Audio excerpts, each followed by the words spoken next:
Coloquio Internacional sobre Modelación Matemática en Biología e Ingeniería, dirigido a estudiantes de nivel medio superior, evento que realizan de forma coordinada el Instituto Universitario de Puebla AC, el Cuerpo Académico de Modelación Matemática de la Facultad de Ciencias Físico-Matemáticas de nuestra Benemérita Universidad Autónoma de Puebla, el Instituto Nacional de Astrofísica, Óptica y Electrónica y la Preparatoria Regional Simón Bolívar.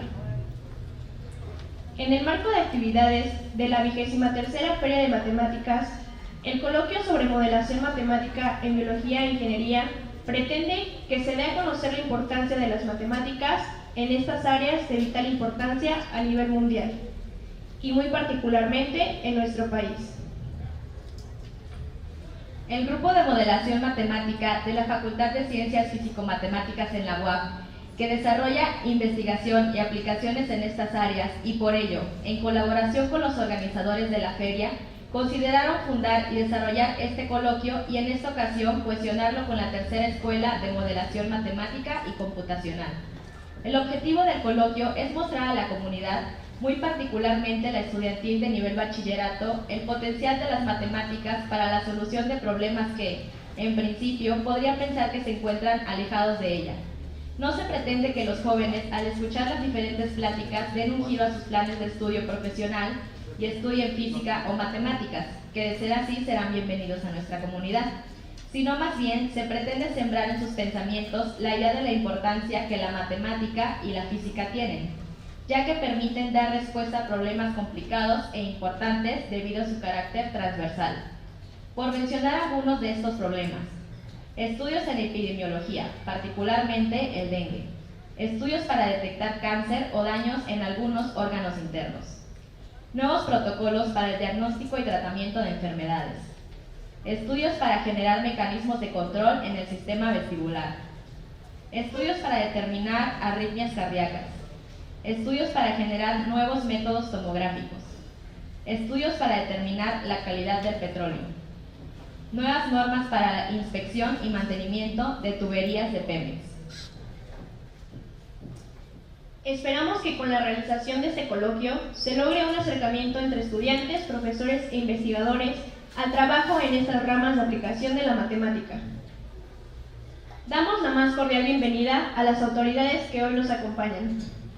Preside el ingeniero José Luis Galeas Iberra, presidente municipal de Atlisco.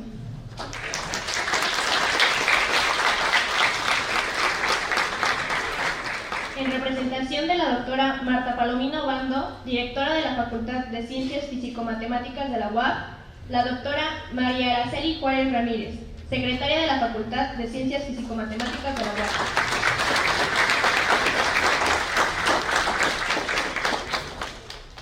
El doctor Carlos Castillo Chávez, director del Centro de Investigación de la Universidad Estatal de Arizona y rector de la Universidad del Ecuador, Yachay Tech.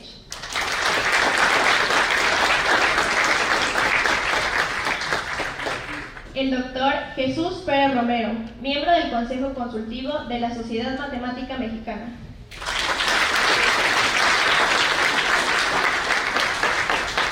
El doctor Raúl Mujica García, miembro del Departamento de Difusión y Comunicación del INAHUE.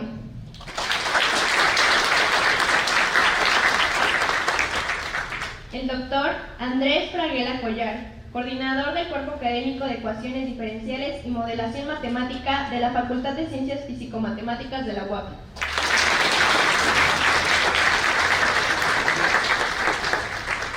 El doctor José Jacobo Oliveros Oliveros, coordinador del Coloquio de Modelación Matemática, responsable de la Escuela Internacional de Modelación Matemática y sus aplicaciones.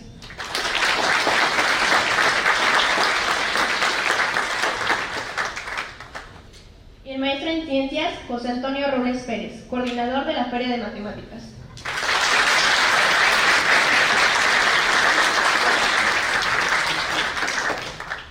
Atlisco tiene una historia de eventos académicos que inicia en la década de 1960, los cuales han contribuido a la difusión de la matemática y su quehacer cotidiano. Este coloquio forma ya parte de esa historia. Pedimos al doctor Jesús Pérez Romero, integrante del Comité Consultivo de la Sociedad Matemática Mexicana y director fundador del YUPAC, nos describa brevemente esta historia.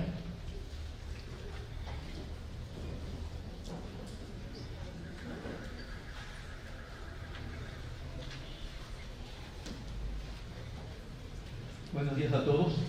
Bueno, primeramente voy a empezar pidiendo una disculpa porque seguramente me van a faltar un montón de actividades y de personajes a quien mencionar.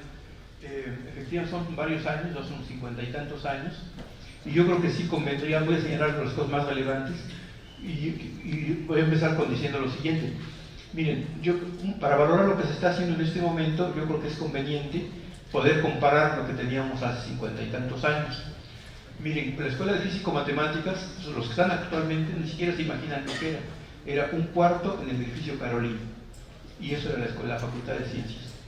En segundo lugar, uno se preguntaría, ¿y cuántos matemáticos había? ¿Y cuántos físicos? ¿Cuál creen que sea la respuesta? ¿Por qué no levantan la mano y dicen más o menos con los dedos cuántos creen que haya habido? Bueno, no había ni uno. Eran realmente dos ingenieros extremadamente entusiastas, el ingeniero Rivera Terrazas y el ingeniero Ancona, uno de ellos sonorense, el otro yucateco, que llegaron a Puebla cuando se creó el observatorio de Tonantzintla. Entonces ellos se hicieron amigos y fundaron la Facultad de Ciencias Físico-Matemáticas.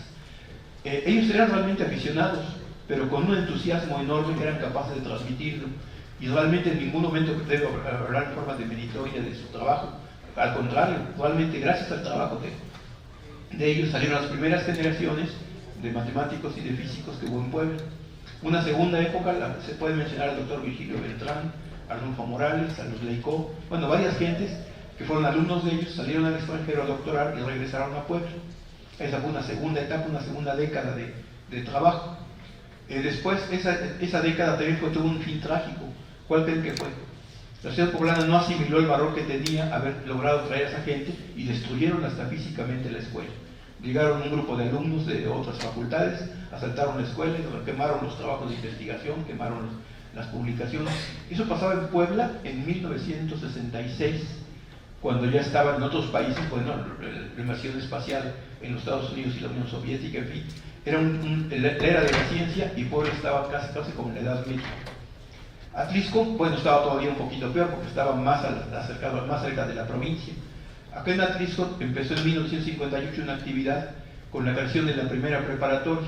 Actualmente se llama Ignacio Ramírez. En esa época fue la preparatoria por cooperación Atlisco y era un cuarto en el cuartel viejo, en el convento del Carmen. Y ahí fuimos alumnos, ahí yo fui alumno de esa escuela. Pero ahí tuvimos una suerte también, gente improvisada y con mucho entusiasmo logró transmitir esa inquietud en nosotros, y de ahí nació un grupo cultural que fundamos posteriormente, y de ahí nació la primera biblioteca municipal, que es la que tenemos acá, una segunda prepa, una tercera, una cuarta. Esas segunda, tercera y cuarta dieron origen a lo que es la preparatoria regional Simón Bolívar. Seguramente los alumnos, el otro día el profesor Toño me invitó a una exposición de trabajos y vi el edificio, pues es un edificio realmente impresionante. Seguramente no se imaginan cómo fue su escuela en su fundación, que fue en 1970. Era un cuarto y eran sillas de madera que no tenían paleta. Los muchachos cruzaban la pierna y escribían, ahí tomaban nota, ¿no? Así nació esa escuela. Pero lo importante no era el edificio ni las sillas, lo importante era el entusiasmo de la gente que había para poder hacer cosas. A partir de ese momento, ya exalumnos de la primera prepa del Ignacio Ramírez, hoy Ignacio Ramírez, estábamos en la universidad, yo era el profesor de la UNAM, había otros que eran profesores de la UAP, en fin, y nos veníamos y hacíamos actividades de tipo científico acá en Atlisco. Se organizaban cursos para profesores, se organizaban seminarios, mesas redondas, en fin, y el ambiente académico en Atlisco empezó a crecer. Entonces, una cosa importante es esta: la Sociedad Matemática Mexicana a partir de 1970 siempre estuvo presente en Atlisco. Sus presidentes usualmente venían al menos una vez en su periodo a hacer alguna actividad aquí en Atlisco.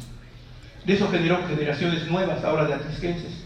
De ahí salieron el doctor Cordero Dávila, salieron la familia, los hermanos Jacome, Soraya Gómez, que fue directora de la Facultad de Ciencias en Puebla, en fin, una serie de personas que aún no los veo por acá, que andan acá, que están participando en este coloquio. Pero bueno, señalo todo esto porque quiero mencionar que el trabajo se hace no con muchos recursos, ni con muchos edificios, sino se hace con mucho entusiasmo y mucho interés. Y eso creo que se ha generado en Atlisco, en la corriente de gente de ciencia que está en el país, acá en México. Mucha gente ha sido de acá. La semana pasada recibí dos noticias que me dieron mucho gusto. Dos exalumnos de UPAC, Adonis Reyes y Lorena Magallanes, sacaron el doctorado, una en Holanda y la otra en Alemania. Y una de ellas, Lorena, estuvo hace como un año acá, que venía de vacaciones, vino a un congreso y luego vino a pasar unos días a Atlisco y dio una plática del trabajo que está haciendo de ciencia en aquel país.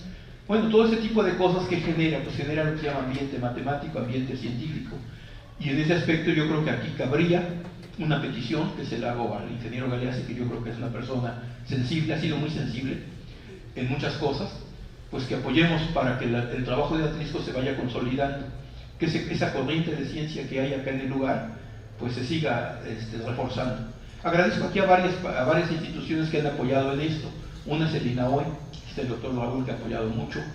Está ¿cómo se llama? La Facultad de Ciencias de Puebla, de la Universidad de Puebla, que también ha estado apoyando, la UNAM, la Facultad de Ciencias.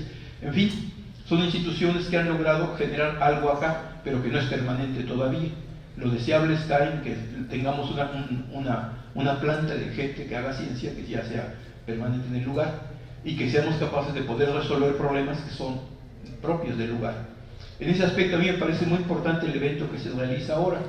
Es el quinto evento en que se hace ¿cómo se llama? Seminario de modelación matemática, y permite que los jóvenes de prepa, o sea, ustedes, los que están ahorita como público, pues conozcan una trayectoria nueva, así una posibilidad nueva. Yo me acuerdo cuando fui estudiante, regreso a la prehistoria, hace 50 y tantos años, ¿qué pensaba uno que podía estudiar? En la Universidad de Puebla ahora eran medicina, leyes, economía, ingeniería química o civil y contaduría. Y era lo que pensaba la gente. Nadie pensaba en otras áreas, en cambio ahora se piensa en muchas otras cosas. La UAP ha jugado también un papel muy importante en esto. Y ahí yo ya mencioné un nombre, el ingeniero Rivera Terrazas, que además del gusto que tenía por la ciencia, tenía una gran sensibilidad para ver hacia dónde iba el desarrollo de la ciencia. Yo me voy a contar una anécdota ya para terminar. Consiste en esto. La segunda computadora que hubo en el estado de Puebla fue la de la UAP. La primera estuvo en la UTE, la segunda en la UAP. En 1972 el presupuesto de la UAP era de 16 millones al año. Y comprar una computadora costaba 14 millones, la 1130 que todavía está en el centro de cálculo. Entonces la UAP, para poder tener esa máquina, tenía que sacrificar el 95% de su presupuesto para poder comprarla. Afortunadamente en esa época, el presidente de la República que subió, que era Luis Echeverría, le aumentó el presupuesto a 75 millones. De cualquier manera, 14 millones era la quinta parte. No era fácil, pero el ingeniero Terrazas tuvo una virtud, tenía también visión, y dijo, bueno, pero el mundo va hacia la computación, compremos la máquina. Y nos compró la máquina, y al poco trajo al doctor McIntosh, que es otro personaje que también llegó a Puebla, y hicieron diseños de máquinas, en fin. Se logró una corriente en Puebla muy, muy interesante debido a este grupo de gentes. Esa herencia de ese trabajo, de esa visión, pues es la actual Escuela de Ciencias, la Facultad de Ciencias Físico-Matemáticas. Puebla cuenta, y yo creo que cuenta por su fundador, por la gente que tuvo esa visión para ello.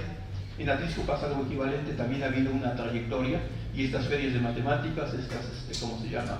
Coloquios de ciencias, cursos para profesores, pues eso cuenta, y ha generado un ambiente que es muy importante. Repito, hace 50 años no hubiera podido llenar este salón. Lo más que hubiera llenado serían las 3 primeras filas, cuando mucho. Y eso trayendo a los alumnos casi de la mano. Ahora vean cuánta gente hay. Y no es la población total de alumnos de preparatoria de Atlisco. Entonces, bueno, yo creo que acá cuenta mucho el trabajo que se ha hecho. Ya para terminar, pues señalaría también el trabajo del profe Toño que ha hecho en la cuestión de las ferias y en otras cosas, y el motivar a los alumnos para que hagamos este tipo de actividades. Bueno, pues aprovechemos esto, y sería lo que les podría contar, digamos, en unos cuantos minutos del trabajo de, qué sé yo, 50 y tantos años, de mucha gente. Gracias.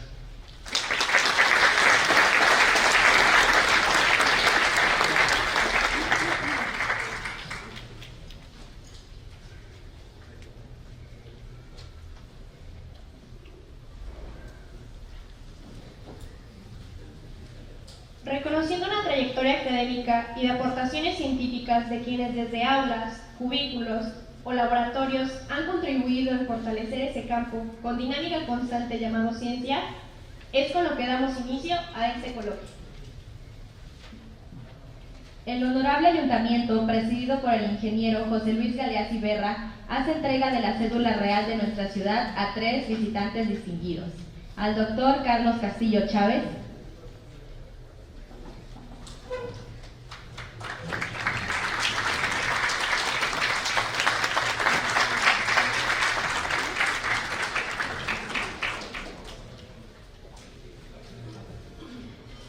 Castillo Chávez. Es catedrático de la Universidad de Biología Matemática Joaquín Bustos Jr. y distinguido científico de sustentabilidad en la Universidad Estatal de Arizona. Ha sido coautor de cerca de 250 publicaciones y una docena de libros, incluyendo libros de texto, monografías de investigación y volúmenes editados. Su área de investigación se encuentra en la intersección de evolución de enfermedades, comportamiento epidemiológico, dinámica social, seguridad nacional, epidemiología, adicción y sustentabilidad.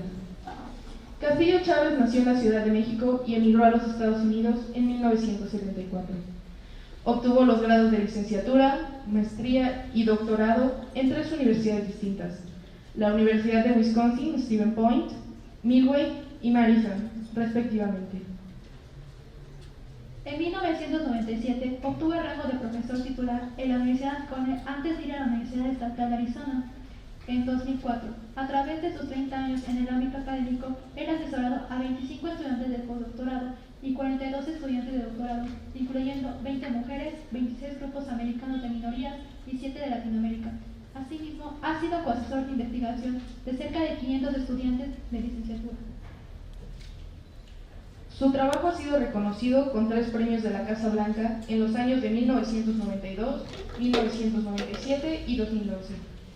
En 2010 recibió el 12º premio por parte de la Sociedad Americana de Matemáticas por su distinguido servicio público, el premio por parte de la Asociación Americana para el Avance de la Ciencia, reconociendo su extraordinario liderazgo, fomentando y asesorando estudiantes de grupos americanos de minorías en biología y matemáticas, el 17º premio de la Sociedad para las Matemáticas Industriales y Aplicadas, por servicio distinguido a la profesión y ser estudiante distinguido de la Universidad de Wisconsin, Stevens Point. Además, fue ganador inaugural del Dr. William Highlife Outsaving Award por la Victoria Foundation, copatrocinado por la Pascua Yankee Tribe of Arizona. Castillo Chávez forma parte de los miembros de la Asociación Americana para el Avance de la Ciencia, de la Sociedad para las Matemáticas Industriales y Aplicadas, del Colegio de Epidemiología y fundador de la Sociedad Americana de Matemáticas. El profesor Castillo Chávez ha sustentado nombramientos de profesor honorario en la Universidad Xianyang en China, la Universidad de Belgrano en Argentina y la Universidad Estatal del Este de Tennessee. Otros reconocimientos incluyen ser Stanislaw M. Ulam, estudiante distinguido en el Laboratorio Nacional de los Álamos, Cátedra Patrimonial en la Universidad Nacional Autónoma de México y Martin Luther King Jr., profesor en el Instituto Tecnológico de Massachusetts. Castillo Chávez fue miembro del Consejo de Educación Avanzada y Empleo de la Academia Nacional de Ciencias en los años de 2009 a 2015 y fue parte del comité del presidente de Barack Obama que otorga la Medalla Nacional de Ciencias. Castillo Chávez mantiene nombramiento como profesor en la Universidad de Cornell, el Instituto de Santa Fe y la Universidad de los Andes en Colombia. También ha sido elegido como miembro a distancia de la sección matemática de la Asociación Americana para el Avance de la Ciencia. Fue nombrado parte del Comité para la Educación y Recursos Humanos por la Fundación Nacional de Ciencia y es miembro del Comité Ciberinfraestructura del mismo. Además, nombrado conferencista George Goya por la Asociación Americana de Matemáticas en 2017. El 24 de febrero de 2016, la Universidad de San Francisco Gaviria inauguró el Centro de Modelaje Matemático Carlos Castillo Chávez en la ciudad de San Salvador, de la República de El Salvador. En noviembre de 2016, Castillo Chávez fue nombrado rector de la Universidad de Chaptec en Ecuador.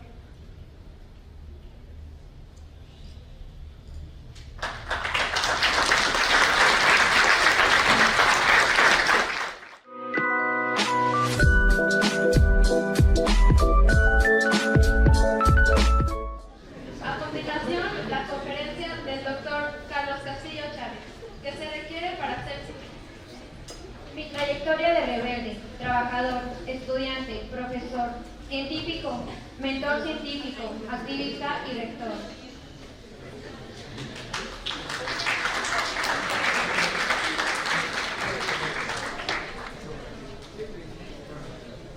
Muchísimas gracias. Les voy a dar una perspectiva muy personal de lo que pienso sobre muchas cosas y al mismo tiempo voy a analizar la vida de algunos de los científicos que me han influido. ¿Me pasa la siguiente, por favor? Mi familia viene de cerca de Nepantla, de un pueblito que se llama La Lama. Y es mi tío abuelo, que murió pues, hace como 40 años, por lo menos. Conocí a María Zapata, que pasaba a caballo por la región.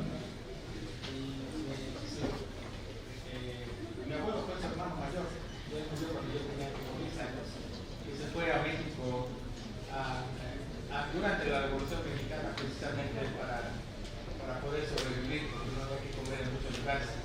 En fin, entonces yo de ahí vengo, y ahora conozco a muchísimos expertos en otomí.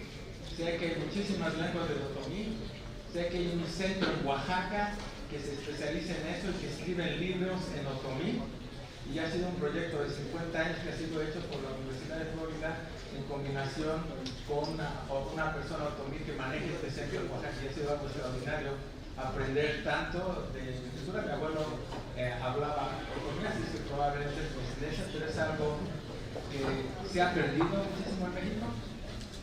El antropólogo que hace se llama Russell Bernard, y es el líder de la aplicación de las estadísticas a la antropología, y él demanda, ¿verdad?, que todo lo que es cualitativo se puede cuantificar, y lo hace eso. Ya he desarrollado una serie de cursos para poder hacer precisamente esto. Este es mi papá, que era del ejército militar. Se peleó con su papá a los 15 años, se fue al colegio militar, sacó el segundo lugar en el examen de admisión, y después a los 18 años era oficial. Iba a seguir a la Segunda Guerra Mundial, pero terminó la guerra y ya no lo mandaron. Muchos años después fue uno de los cofundadores de la Escuela Superior de Física y Matemáticas del Politécnico. Él fue el primero que sacó la maestría en ingeniería nuclear. Tuvo muchas oportunidades de ir al extranjero, excepto que tenía muchos hijos y muchas familias, y por lo tanto no le fue posible. Esta es mi mamá, que acabo de ir, la Calandra de Tapatía, cantante de ranchero, increíble cantante, pero mi papá era muy celoso, así es que nunca hizo carrera profesional. Acabo de ir a ver ayer. Mi mamá nada más terminó el tercer año de primaria. Aquí está mi mamá. Pues, hay tías que son más jóvenes que yo, y ahí ven ahí donde estoy. Que sigue, por favor. Aquí están mis tíos. Ayer fuimos algunos, tú conociste a mi tío, ahí está. Todos ellos, la mayoría de ellos trabajaron fuera, en Canadá, en Estados Unidos. Mis abuelos casi todos trabajaron del lado de mi mamá, en el campo, en Estados Unidos. Mi abuelo fue materno por parte del servicio de braceros, por ejemplo, etcétera, etcétera. Aquí está, esta es mi casa. Yo cuando vivía en Nueva York era profesor de comer, y ahí están mis dos hermanas, que están todos, mis dos hijos mayores y mis sobrinos. Aquí sí, aquí está mi papá y mi mamá. Mi hermana falleció hace 2 años de un cáncer rapidísimo. Mi papá falleció hace como 5 años. Y aquí están mis dos hijos mayores. Mi hijo es profesor de matemática educativa cerca de Canadá, y mi hija está terminando su doctorado en Yale en estudios afrolatinos. Mi hija ha sido coautora de varios artículos de matemáticas y sobre mí también, incluyendo artículos sobre éxtasis y SAS. Aquí está mi hija de 15 años, que ahorita está en Colombia. Está asistiendo a la Universidad de Los Andes, y está asistiendo de 15 años que tuvimos a la Universidad de Arizona. Entonces, la pregunta es, si empecemos desde aquí, ¿verdad? ¿Cómo estoy donde estoy ahora y cómo sucedió eso? Y eso es lo que quiero platicar. Una de las cosas es que nunca he sabido qué es lo que he querido hacer en la vida. Nunca me he vuelto porrista de ninguna actividad profesional, intelectual. Siempre he sido crítico de mi profesión, crítico del sistema, crítico de todo. Uno de mis amigos que nos hicimos amigos por mucho tiempo fue el que yo considero el mejor y más decente político mexicano, que era Alberto Castillo, que cuando venía aquí a México a veces me iba a recoger y sacaba a comer y nos hicimos amigos. Entonces yo tuve una idea, después quise ser músico, gerente de hoteles, actor de teatro, matemático, vamos a seguir, van a empezar algunos de los puntos de transición. Mis primeros trabajos vendí Coca-Cola en las Olimpiadas de México del 68. Pero algo que les puedo decir, era el que vendía más y rápidamente me encargué de romper los récords de ventas. Después, el que hacía las cuentas, que era el contador, nunca le salían las cuentas, se quedaba trabajando toda la noche. Al cuarto día desapareció y los dueños de las compañías estaban desesperados. Digo, yo lo hago, y no les quedaba como me dejaron hacer. Y me volví el que manejó todo el dinero y saqué las cuentas perfectas para antes de medianoche. Regrésate a la anterior. Lo fui de mi casa muy joven, viví un tiempo en la calle y trabajé en el Hotel Rey de Mendoza. ¿Cuál fue el punto número 1 de transición en mi vida? El movimiento 68. El movimiento 68 empezó en mi escuela, la vocacional 2 que está en Bucareli, ahí empezó. Es interesante porque mucho después supe que Cedillo estaba al mismo tiempo en la vocacional 5, que fuera después presidente de México. Pero ahí empezó. Fui a todas las demostraciones, excepto a la de Tlatelolco. Ese día me quedé dormido por andar de parranda el día anterior. Y por eso no vi la tragedia más grande que ha habido en México en seis décadas, absolutamente. Entonces no la vi, la tragedia humana que ha hecho, porque ha habido situaciones muy terribles como el temblor del 85, etcétera, etcétera, pero esta fue la grande de México.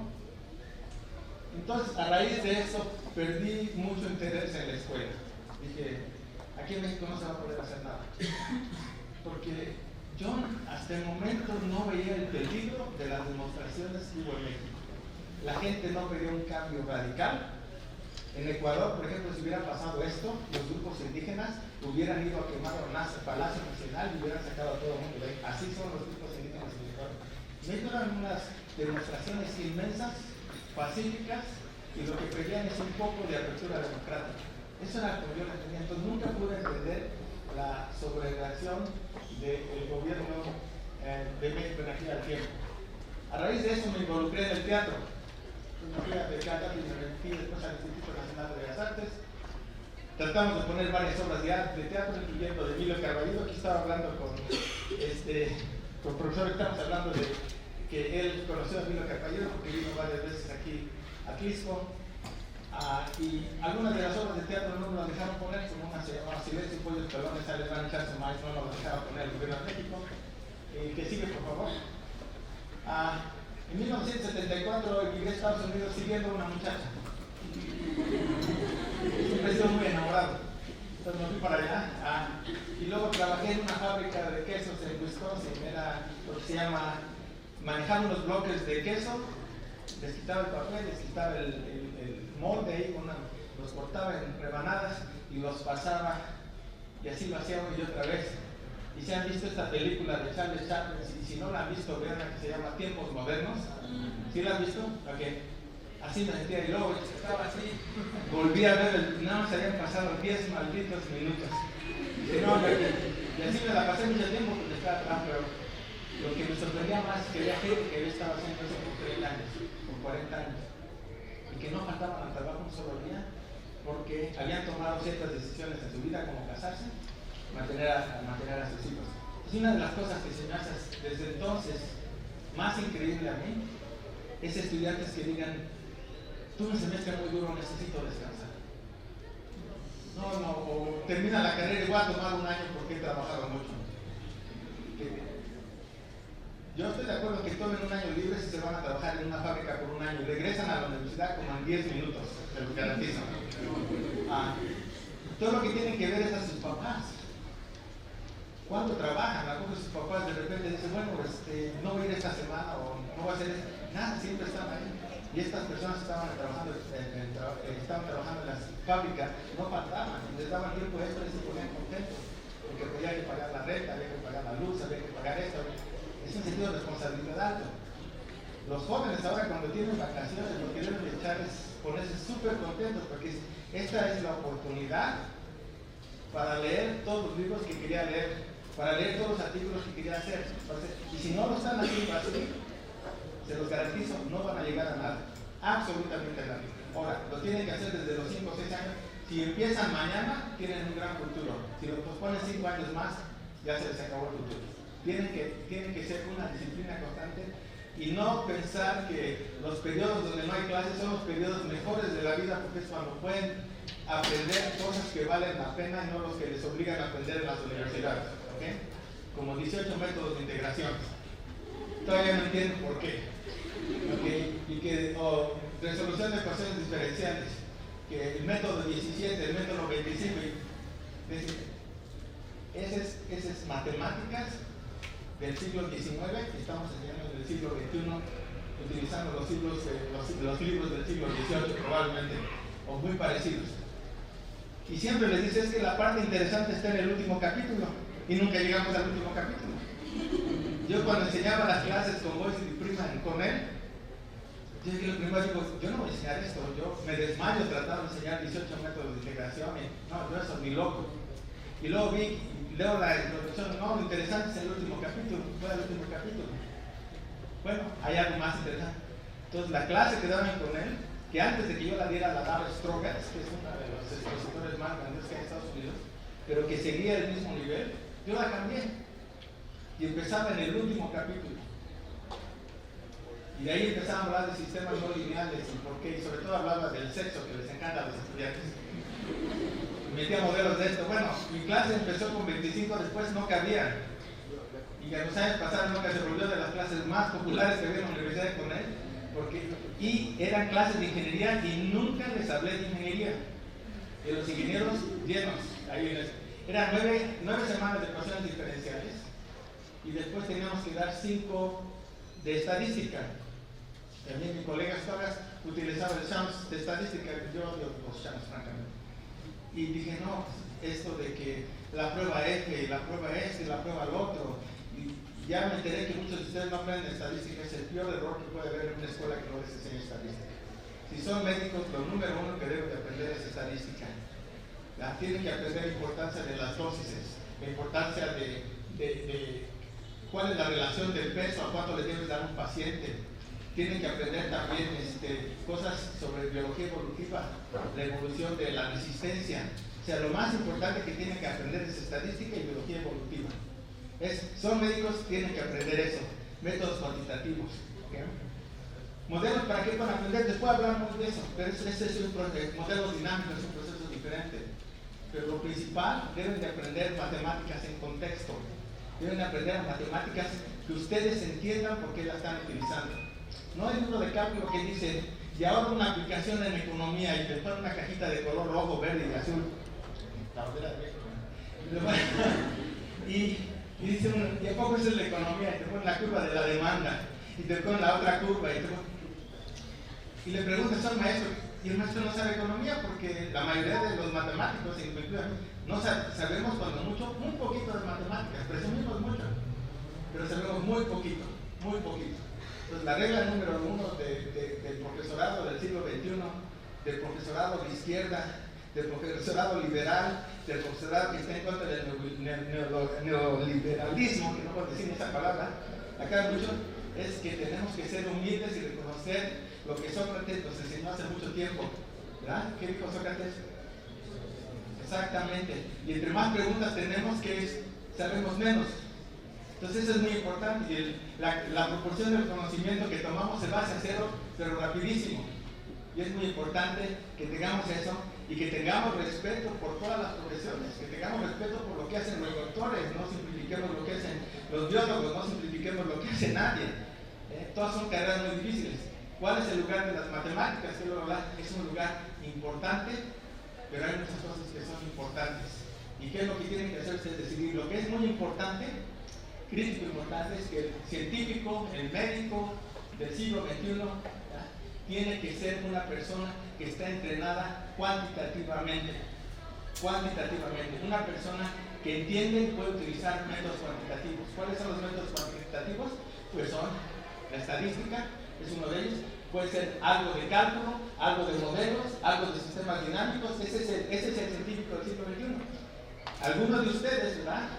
Lo que le dicen Big Data, algunos de ustedes van a hacerse después, enamorarse de los métodos cuantitativos, y si saben además medicina o biología, eso, pues tienen una posibilidad de ser grandes científicos que saben 2 campos. y gente que sabe dos campos, bien, dos campos, y no estoy hablando de todo el campo, dos campos, dos áreas chiquititas de dos campos, las puedes contar con los dedos. O sea, gente que realmente sabe ecología y matemáticas, que realmente sabe, las puedes contar con los dedos de una mano. Gente que sabe matemáticas aplicada con ecología, se llena el libro. Gente de matemáticas, de biólogos que utilizan algunos, se llena el libro. Gente que realmente tiene las dos, muy poquito.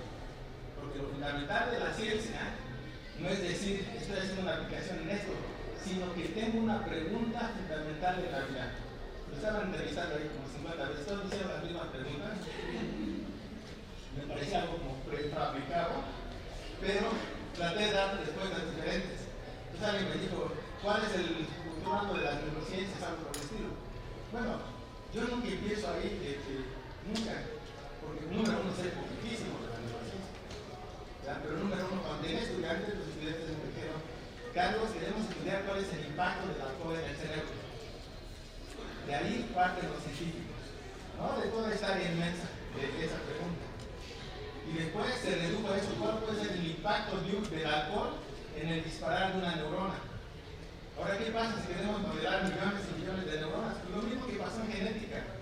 En genética tenemos modelos matemáticos para estudiar la dinámica de la genética. Y tenemos un locus y dos locus, y 3 alleles, y 4 alleles, y 7 alleles. Llega un momento en que entiendes mucho de la genética. Y yo conocí a algunos de los creadores de ese campo, incluyendo a Sue Albright, que fue uno de los biólogos más extraordinarios del siglo pasado.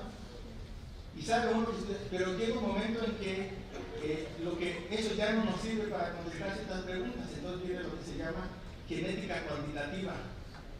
Y ahí es donde viene el proyecto del genoma humano y toda esa distribución. ¿Y cómo se maneja eso? Con estadística y procesos estocásticos. Es un campo diferente. ¿De dónde salieron todas esas ideas? De los modelos dinámicos, entendiendo problemas complicados, pero relativamente sencillos y relativamente inconsecuenciales para entender la dinámica de la genética a nivel poblacional. Entonces, todos esos problemas son de una complicación tremenda y no hay una persona que puede saber de 18 cosas, es imposible. El cáncer, hay cientos y cientos y cientos de cánceres. Cánceres de la próstata, hay un número de variaciones infinitas. Necesitamos experimentos, necesitamos eso. Tengo un estudiante que se acaba de decir, que hizo algo que raramente una persona hace en toda su vida.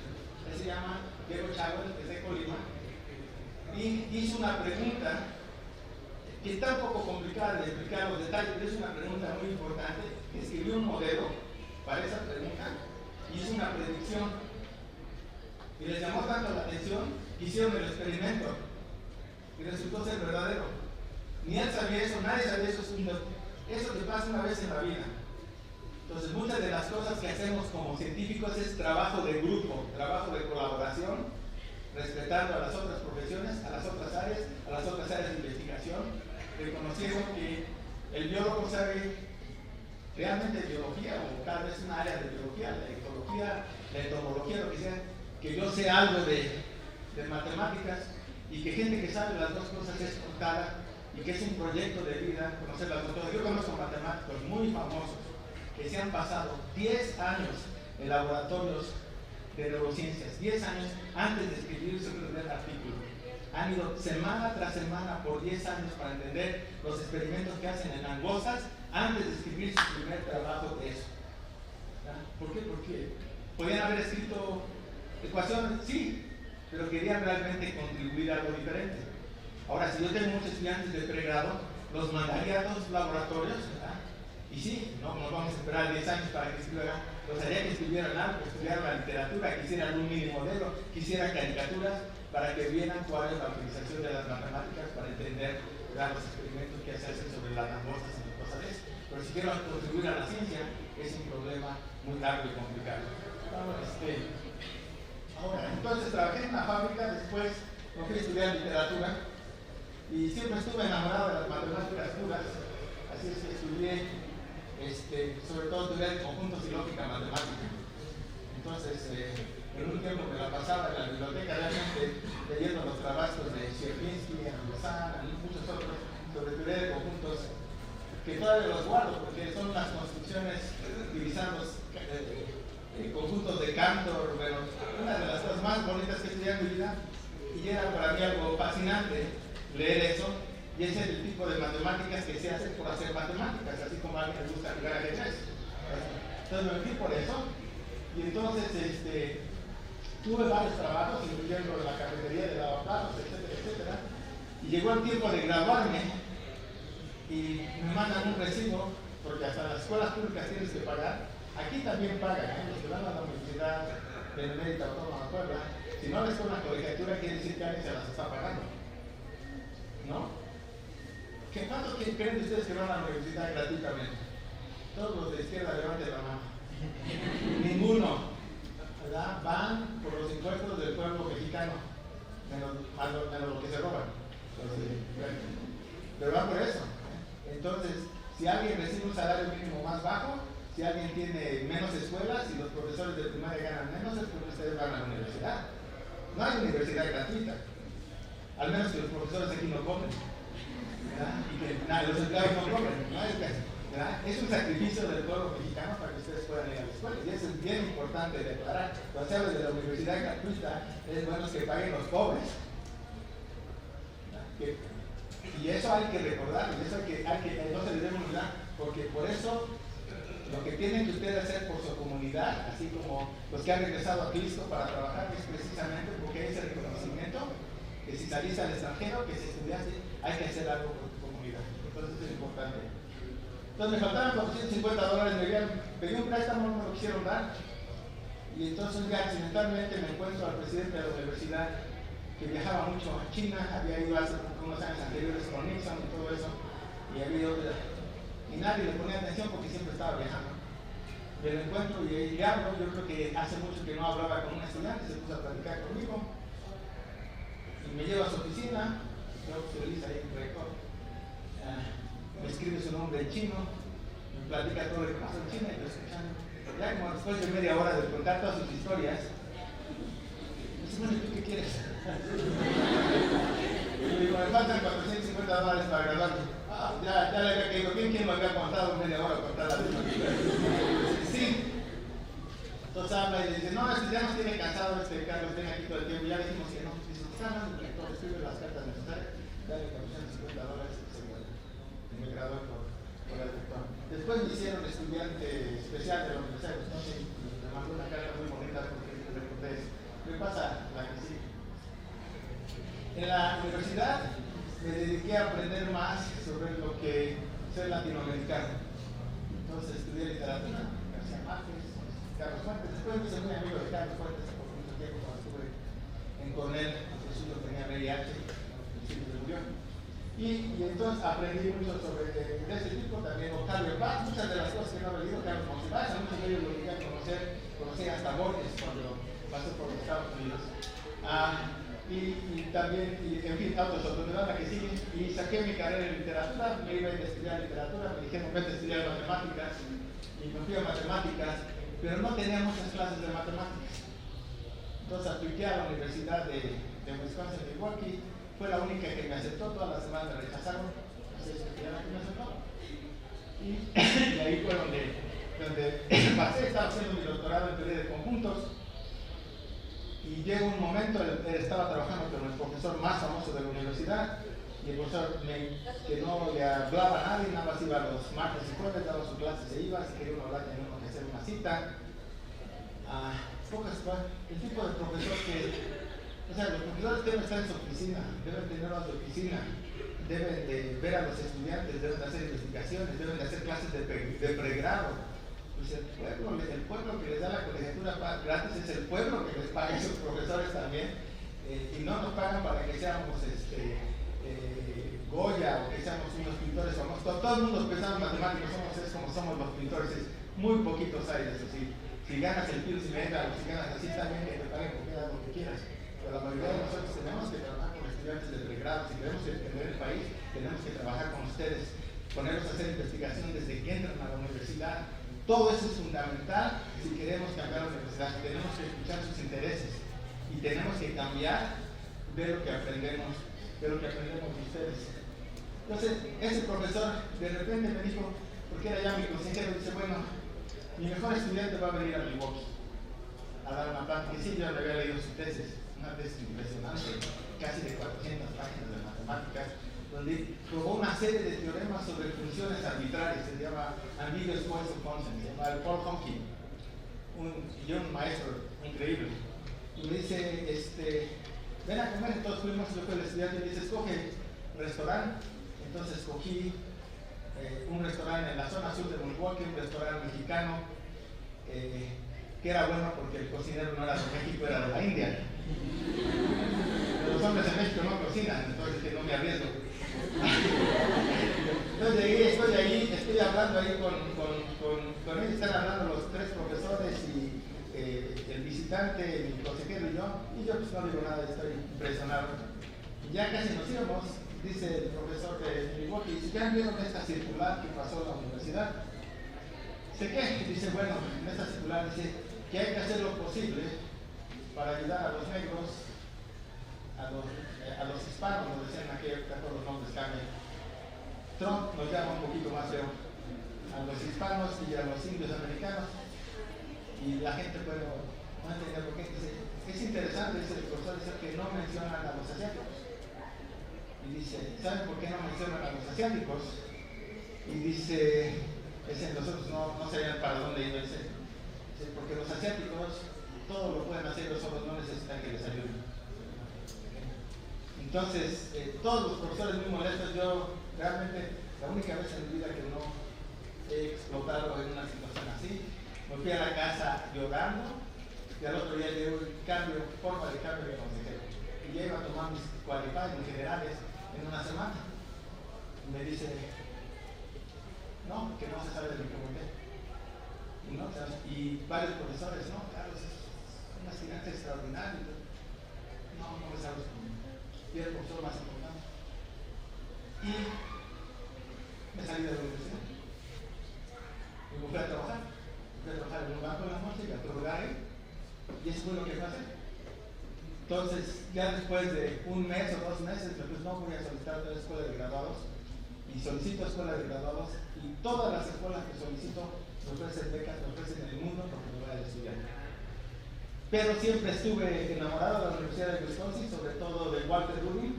No sé si han visto los libros de Noto, están, pero son las Biblias en análisis. Es un matemático.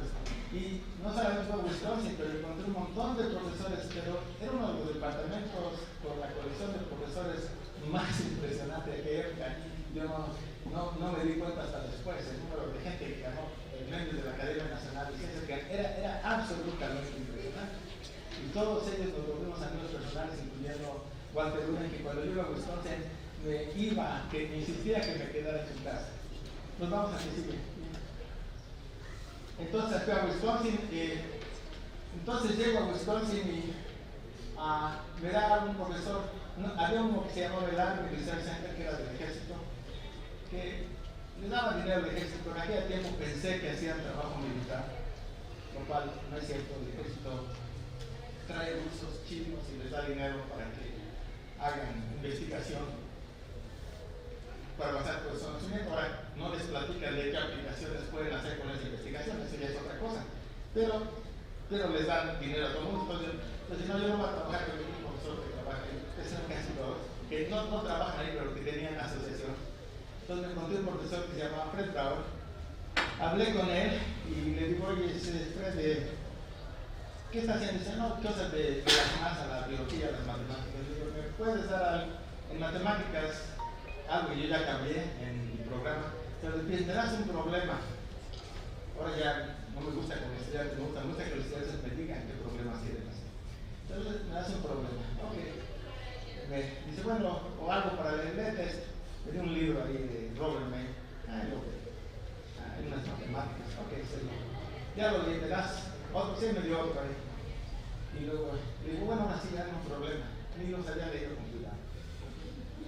Una de las características de muchos matemáticos, sobre todo cuando eres joven, es la arrogancia. Y podrás trabajar una noche o 3 días o 5 días en un problema y alguien te pregunta, ya viste, sí, estuvo facilísimo. Súper común. Sí, ya creo que hay muchas Esa es la generación. Te hayas partido la vida ahí haciendo eso, no importa, ¿verdad? Y entonces agarra y me da un problema que tenía un retraso, pero los retrasos eran función del tiempo. Yo ya estoy batallando, yo no sabía, nunca tomé ecuaciones diferenciales. Había tomado muchas ecuaciones parciales. No, entonces digo, ¿qué hago aquí? Y todas las semanas sí le preguntaba a alguien, a un profesor, a otro, ¿qué hago? Y nadie sabía nada, pero no le iba a preguntar a él. Me imagino que él sabía algo, si no, no me hubiera dado ese problema. Entonces me encontraba ahí y en los pasillos de ahí me decía, Carlos, ya resolviste el problema con una sonrisa. Ya casi, profesor, no se preocupe. Y así pasó un tiempo con eso. Y entonces llega no ya de plano, no, entonces me dice, creo que Semana Santa se va para, yo iba a ir a visitar a mis amigos a Milwaukee, y me dice, Carlos, yo no soy judío, yo no, es que si tienes algún resultado, ven el Viernes Santo, yo aquí estoy. No te preocupes. Entonces me voy y de repente me había puesto a estudiar de dónde habían salido esos problemas, y resulta que habían salido de unos sistemas de ecuaciones diferenciales parciales y ya los había entendido. Y luego, uno de los libros que me había dado, yo había entendido algunos artículos que habían publicados en mi ACA, que va en americana, y lo pongo junto, y hago esto y pruebo unos teoremas. Y regreso ahí, apurado, le hablo, otra vez le hablo. Entonces viene él y viene ahí otra vez a ver y me dice, ok. Y le digo, mira, hice esto y esto, y dice, ya tienes una tesis de doctorado con eso que puedes grabar. Le digo, no puede ser esto. Dice, bueno, ya te sabrás. Me voy a mi oficina y dice, ¿qué pasó? Porque les había platicado. No, me dijeron esto. ¿Qué le dijiste? No, que esto no era una tesis. ¿Qué estás loco? Puedes graduar, puedes sacar tu doctorado. Y entonces ahí construí otros problemas y trabajé. Y después ya tenía mi tesis casi terminada, pero no había, como me había cambiado de escuela, no había ni tomado mis exámenes generales, ni terminado los cursos. Entonces, el último semestre es, ¿y ahora cómo termino todo esto? Lo que era interesante es que los exámenes generales eran para probar que podías hacer investigación. Entonces les dije, bueno, yo ya probé que puedo hacer investigación, ¿para qué me examinan? Pero no, las reglas son las reglas. En Cornell no hay exámenes generales en matemáticas industriales. El estudiante se considera que es bueno y se le va a sacar y sale con muchas publicaciones. Nosotros, entre más exámenes y más sufran y más difíciles sean, mejor. Hay algo que no está muy bien. En Caltech te dan los exámenes para que te vayas a hacer un solo a tu casa. Nadie te dice, tienes 2 horas para hacer este examen. Nadie está checando aquí que si usted lo vi que le está echando el ojo. Es que la muchacha está guapa, no tiene que ver nada con el examen. Pero están vigilando todo. Ese sistema de desconfianza yo creo que es dañino y crea más deshonestidad que la que hay generalmente. La mayoría de la gente es extremadamente honesta. Es algo que se debe de fomentar, que se debe confianza en el estudiante, confianza en el profesor, confianza en todo el mundo. Es algo que me gustaría que se fomentara. Entonces, entonces tengo que tomar los exámenes, yo daba extra clases porque era casado para ganar más, tenía que tomar 3 exámenes y tenía que terminar mis créditos y acabar de escribir la tesis y yo ahora cómo le hago. Entonces dice, ¿hay alguna manera de que me escape de algún examen? Dice, sí, si tomas un campo menor. Dice, ¿qué campo? Estadística. Dice, no, de la estadística.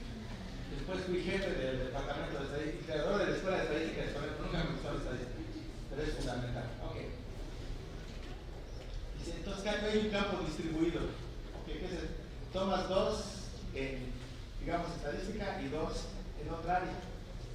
Bueno, entonces ese semestre me inscribí en esas 4 clases y tomé mis 2 exámenes y las clases que escogí, yo no había tomado biología desde el grado 9º, que era tercero secundario, no había tomado.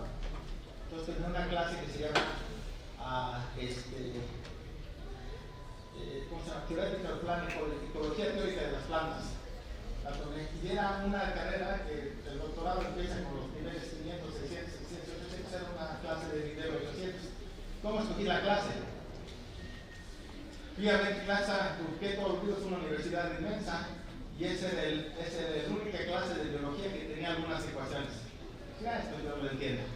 Entonces yo hablaba con el profesor y no me dijo, no, es que tienes que tomar este grupo y este curso y este curso antes de entrar aquí porque si no, no estás listo. No, yo me interesa ese. bienvenidos. Me faltaba un curso y no encontraba ningún otro curso de biología con ecuaciones, entonces estoy en la librería y veo un libro ahí que se llama Population Genetics, escrito por uno de los científicos más famosos del siglo XX en la genética. Yo no sabía nada de eso, uno es Moto Kimura. Moto Kimura fue el que inventó la teoría neutral de la evolución. Llegó a Wisconsin, donde tenían a Sewall Wright, uno de los padres de la genética, y era un profesor no tan famoso, pero me faltaba un poquito. Y ya antes de que llegara Moto Kimura en el estudiante graduado, todos eran lo que llamaban seleccionistas, que en la evolución que pasaba de cierta manera. Y Moto Kimura cambió totalmente eso. Ya ha generado una industria estadística, matemática, de biología molecular y todo, con su visión de que la mayoría de la evolución es un proceso al azar y es algo que se llama drift, lo que genera la mayoría de los cambios, sobre todo el cambio molecular, y eso se metió en eso. Y estoy hablando con la persona que recibió a Moto Kimura como estudiante graduado, lo recibió, y no solamente lo recibió, aceptó muy rápidamente que las ideas de Moto Kimura eran superiores a las de él, y que las ideas de Moto Kimura iban a cambiar la genética. Entonces, es una lección impresionante, ¿no? De que estás hablando de dos gigantes y que llega un estudiante y dice, no, es lo que dice esta persona es mucho mejor. Y se cambiaron de ser evolucionistas a ser neutralistas, que decimos esto. Entonces, vean, Pro, y le digo que si puede estudiar, y me dice, miembro de la Academia Nacional de Ciencias. Ibas al domingo, estaba en su laboratorio, ibas al lunes, estaba en su laboratorio, todo el tiempo estábamos en su laboratorio. Sí, los lunes, los lunes. Y ahora estoy viendo el lunes. Al final del curso me dice, Carlos, me encantó lo que hiciste. Dice, te voy a llevar a almorzar con Sewall Wright. Mencionen al matemático más famoso o físico más famoso, y es Albert Einstein. Te voy a llevar a almorzar con Albert Einstein. Yo no sé quién es Sewall Wright, todavía me invitan a... Ya voy y escucho hablar sobre eso. Estoy hablando de uno de los gigantes. Hay una ecuación de como Warren Fisher Wright que se escribió, uno de los gigantes de la ciencia, y yo no sé qué estoy almorzando, pero estoy estudiando las historias.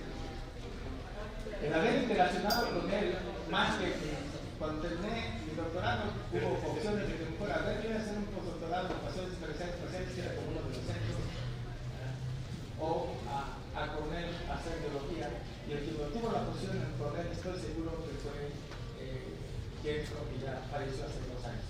Fue el que toda la vida siguió mi carrera desde donde estaba.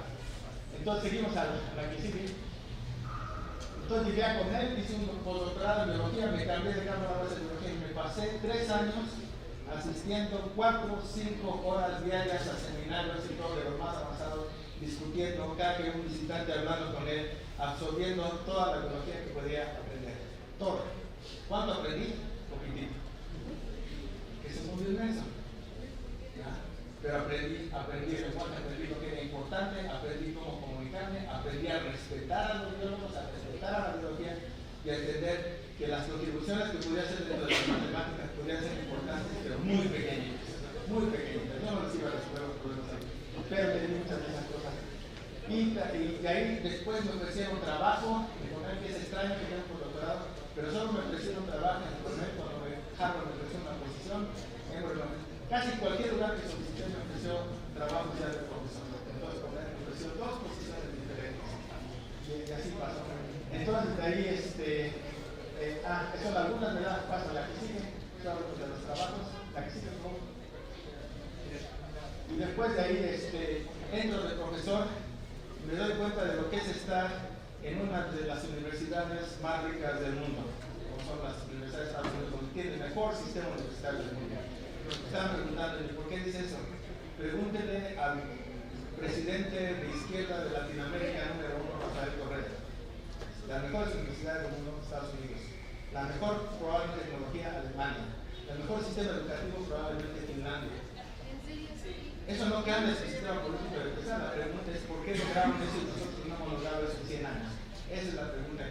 Y muchas de las cosas que dicen es porque no le ponemos una importancia desmesurada a lo que es ser excelente. ¿Qué es lo importante de ser excelente? Que ser excelente en algo es importante, que hay que dar hasta lo último gota para ser excelente Entonces ahí empecé a ganar premios por todos lados.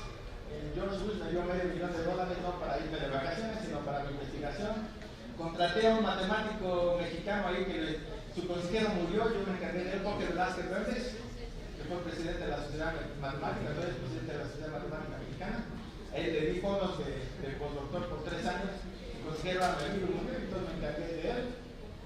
Y así pude ganar más premios. Stanley Larudan estuve también en Los Amos, una posición por 1 año, donde me daban todo el dinero para invitar a toda la gente que quisiera ir. No pude acabar todo lo que me dieron en 1 año. Y mucha gente de varios lugares me invita, sí, vente, todos aquí tenemos mucho dinero. Y algunas de las cosas que ya mencionaron aquí, como les dije, fue hasta miembro del comité que le recomienda al presidente quién ganaba la Asamblea Nacional de Ciencias, y han habido varios premios que he obtenido, incluyendo varios premios por ser mentor. Tengo 2 programas, un programa de colegio, donde traemos 80 estudiantes de las escuelas más pobres de Arizona. Las más pobres, las que dicen que no sirven. Traemos 80 estudiantes, los traemos por 6 a 8 semanas.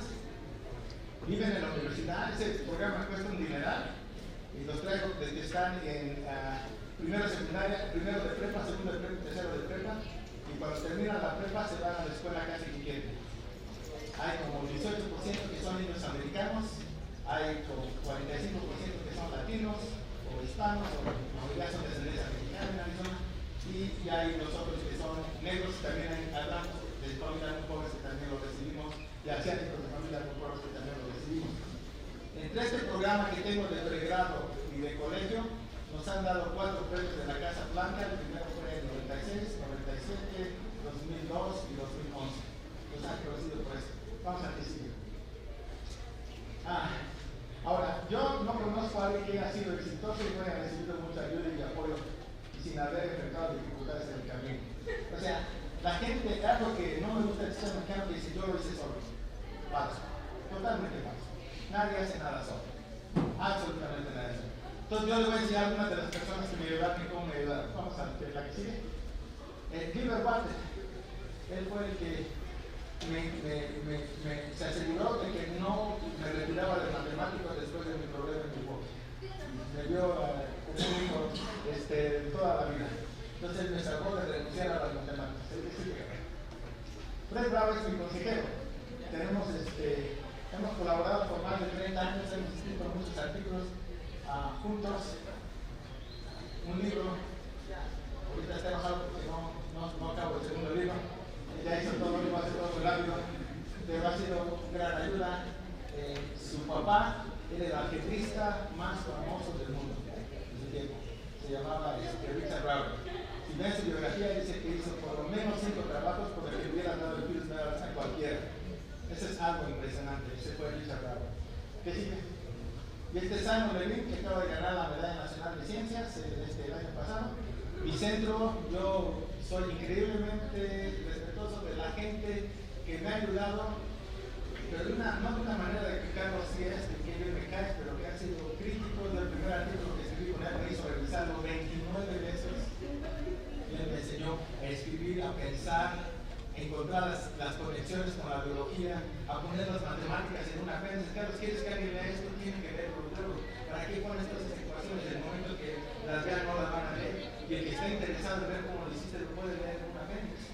Eso lo hizo en 1911 un médico que se llamaba Sir Ronald Ross, que fue el descubridor de los primeros modelos de la epidemiología matemática. Le dan el premio Nobel a Sir Ronald Ross por su descubrimiento de la transmisión del paludismo, y después que de ese descubrimiento fundamental decirle, bueno, ¿y ahora cómo utilizo el conocimiento de transmisión del paludismo de una persona a otra? No para tratar a un paciente, sino para salvar a millones. No tratar a un paciente, sino para salvar a millones. Y cuando te pones a ver cómo puedes aplicar una solución, no a un problema de un individuo, de un paciente, sino o cuando descubres un conocimiento de cómo se funciona algo, cómo funciona una célula, la idea de cómo puedes sacar conclusiones de eso que funcionen no solamente a nivel de la célula, pero a nivel de millones de células, de organismos, de niveles poblacionales. Ahí es donde entran las matemáticas. porque no podemos hacer experimentos. Entonces hay lugares para las matemáticas y hay lugares, obviamente, si Ronald no descubre cómo se transmite el paludismo, pues no tenemos la menor idea de cuáles son las medidas de control que podemos hacer para disminuir el paludismo. Y ahí es donde entran las matemáticas en alto nivel. Bueno, pasa. Aquí, y ahí está, nombramos mi centro, Simon Levine Center, ahí está con el que del Foro, es un biólogo importantísimo, Robert Page, que trabaja en el comportamiento de abejas y no sé qué tantas cosas. ¿Y qué sigue?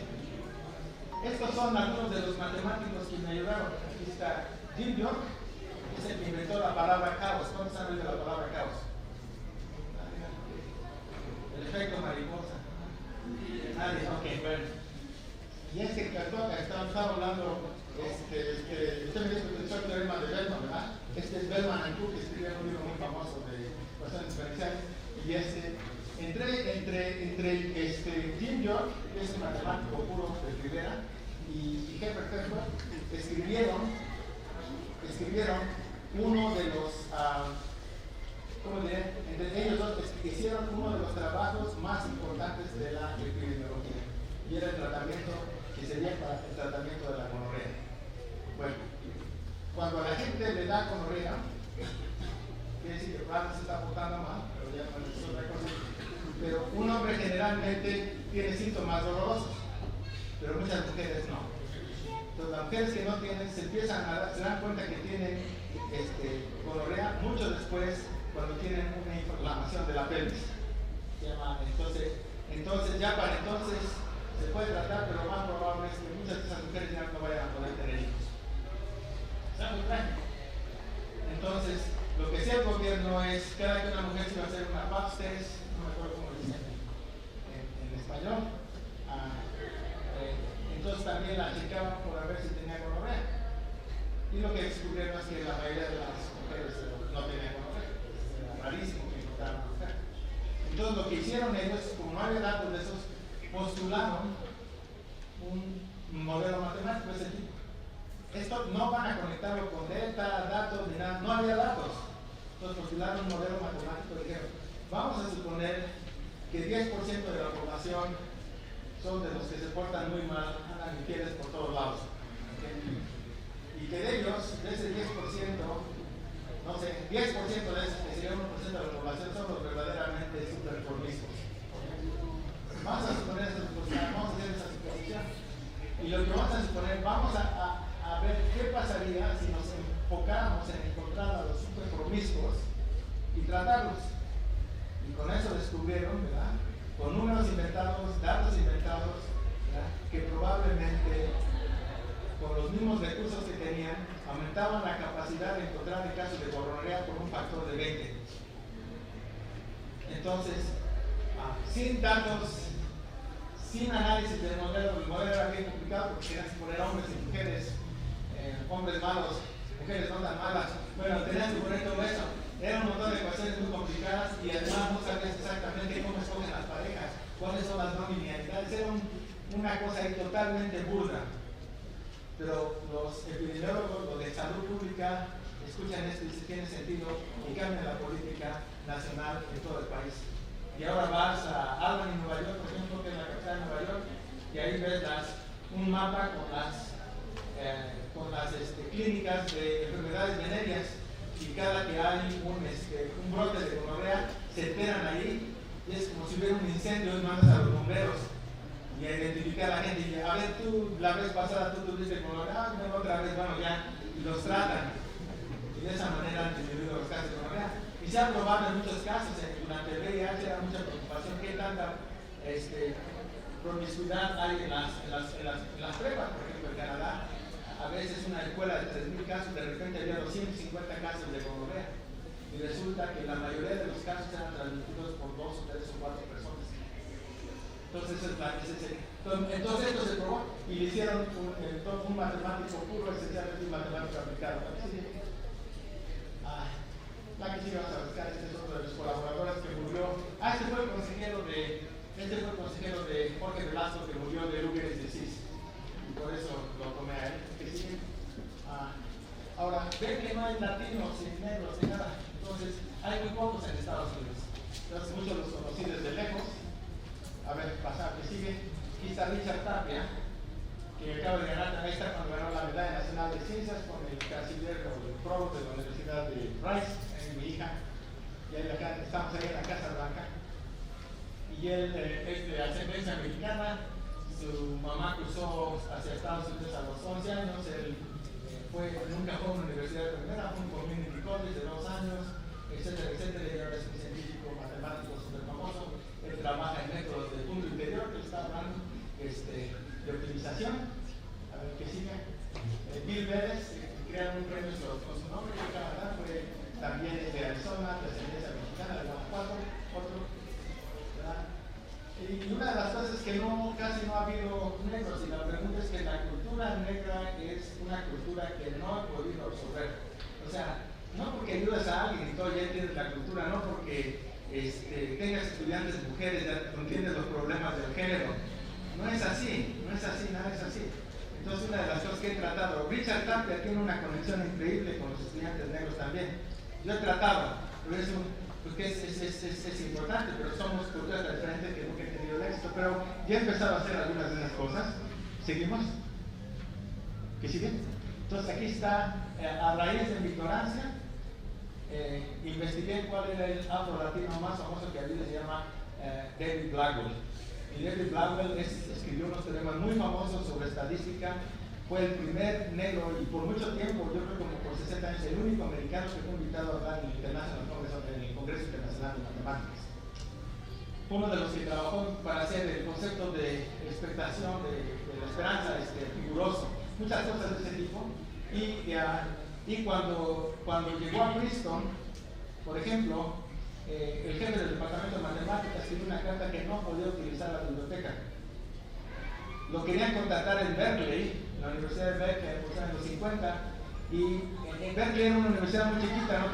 Y las juntas del departamento de matemáticas eran en la casa del jefe del departamento, y la esposa del jefe del departamento le dijo, dice, no vas a contratarlo porque no voy a aceptar que a mi casa entre un negro. No lo contrataron en Berkeley.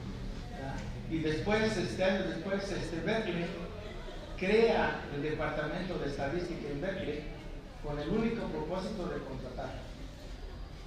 Lo contrataron y se quedó en Berkeley desde entonces. Yo no sabía nada de esto. Me dio una vergüenza de que tampoco sabe uno de la historia. ¿Cuánta historia nosotros sabemos de nuestros propios matemáticos? ¿Cuántos conocen a Ismael Herrera Revilla? ¿Cuántos conocen muchas cosas de ese tipo? Y es algo que debemos, porque sus trayectorias son muy importantes para nosotros. Entonces establecí el Blackwell Tapia premio, que se volvió ahora uno de los más importantes. Y como todavía tengo dinero en Cornell, aunque ya no trabajo ahí, me mantienen mi dinero ahí por algún motivo, yo pago parte de ese premio. Entonces aquí están todos los que han ganado de las diferentes universidades. Ari Pires de Duke, que es afro-latino, Rodrigo Bañuelos. Él creció recogiendo fresas en el campo, en el concurso de Purdue. William Mass, está en Princeton, Juan Mesa, etc.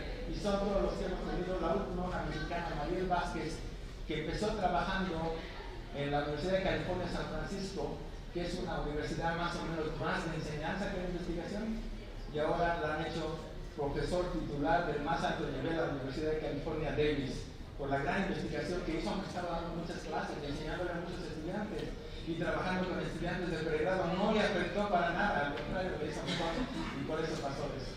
Digamos.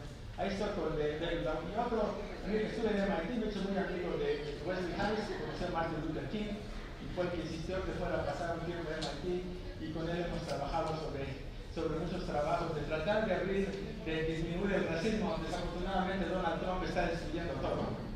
Nos seguimos al que sigue. Aquí está este físico que están ahí, también él se llama James Investigate.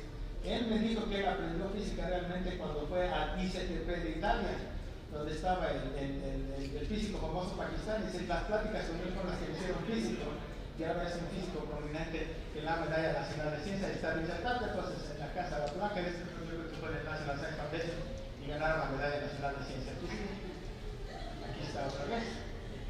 ¿Qué sigue? Entonces, ¿cómo explico lo que hago? Mi investigación es un flujo de proyectos continuamente cambiantes, motivados por problemas sociales, deseo por distribuir, energizado por el talento de muchos investigadores, colaboradores,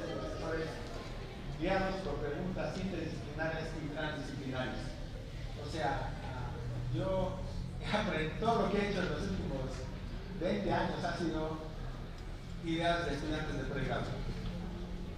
Eso es lo que he hecho. He tenido muchos estudiantes de doctorado. Además, mis programas han sacado como casi 150 estudiantes de doctorado. En algún tiempo veía las estadísticas de México, las que yo tenía eran mejor que la UNAM, el programa. Ahora ya cambiaron, ahora que les exigen estudiantes de doctorado para subirlos al siguiente sistema de unidad de investigadores, masivos números de doctorados, lo cual hay cosas buenas y cosas no tan buenas, pero ya ha pasado. En fin, pasamos a la que sigue. Y he trabajado, como ven, en muchísimas áreas, he escrito libros de diferentes tipos, esos son algunos de ellos, algunos se han traducido a otros idiomas, como al chino. Y esta presentación se la voy a dejar para que la puedan poner a ver. Y aquí son algunas. Esta es mi hija, la más chica que está viviendo en Colombia, y lo que más me preocupa, la gente me dice, ¿para qué sirve la ciencia? ¿Por qué tenemos que estudiar ciencia? Porque tenemos que independizarnos. No podemos mandar el petróleo a Estados Unidos para que lo refine. Tenemos que refinar aquí. No tenemos que pagar precios estratosféricos por todo lo que nos dan. Tenemos que haber gente que nos ayude hasta aprender a comprar. O sea, tenemos que hacer acuerdos con otros países donde haya transferencia de tecnología clara. Tenemos que estar seguros que las compañías transnacionales que hacen trabajo dejan algo efectivo y claro, y para eso necesitamos gente preparada que entienda los procesos, que sepa negociar y que entienda que el país puede. Que no debemos depender exclusivamente de Estados Unidos. Ese ha sido un error trágico de México. En el mundo no hay país que no dependa de otro país, pero debemos depender de muchos. Tiene que haber una interdependencia entre muchos países. Independientemente de muchos factores, tenemos que ver manera de colaborar con muchas otras partes del mundo. ¿Qué sigue? Entonces, ¿de dónde vino? Entonces, creé ese instituto que ha ganado 2 premios de la Casa Blanca y varios premios de la American Mathematical Society. Y aquí es donde vienen algunas de las preguntas. ¿Sigue? ¿Sigue? El instituto empezó de 96 a 2002, lo hice en Cornell, después lo hice en Los Álamos, en Cornell en la Universidad Estatal de Arizona, y ahorita lo tengo ahí, todavía lo estamos manejando. Me he llevado probablemente 60, 70 estudiantes de pregrado, la gran mayoría de México. Hay muchos profesores aquí que ya participaron en este programa, Ricardo Sáenz de la Universidad de Colima, por ejemplo, Alberto Sáenz también, pero muchos más que han participado ahí, el que sigue. ¿Y cuál es el modelo que utilizamos? Y aquí vienen los modelos. ¿Qué es el modelo que utilizamos para hacer investigación en este instituto de verano? Mi plan ahorita es hacer un instituto de verano así nacional en el Ecuador, y para eso he encontrado la colaboración ya como de 21 universidades. Entonces este es el modelo que utilizamos. Primero, les enseñamos un lenguaje común a los estudiantes. O sea, todo en este programa estudiantes de biología, estudiantes de física, de computación, de matemáticas, de ingeniería, de cualquiera. O sea, podemos ayudar a los estudiantes aquí y meterlos en un programa de ese tipo. Generalmente tomo de segundo o tercero de la carrera. Pero si no saben, si nada más tomaron una de cálculo, está bien, pero hay algunos que han tomado mucho más, depende de cuál es su especialidad. Entonces nos pasamos 3 semanas enseñándoles un lenguaje común. Enseñamos métodos computacionales, sistemas dinámicos, incluyendo procesos estocásticos, y les enseñamos cosas de modelaje. Ahora, lo que hacemos que es diferente, no tenemos una lista de proyectos. Los estudiantes tienen que convencer a 3 otros estudiantes, tienen que ser grupos de 4, si no tenemos 1000 proyectos, de qué proyecto es importante para ellos. Y no les debe de importar lo que sepan o lo que no sepan los profesores. Ellos deciden qué van a hacer. Las 4 mujeres decidieron estudiar la dinámica de la bulimia.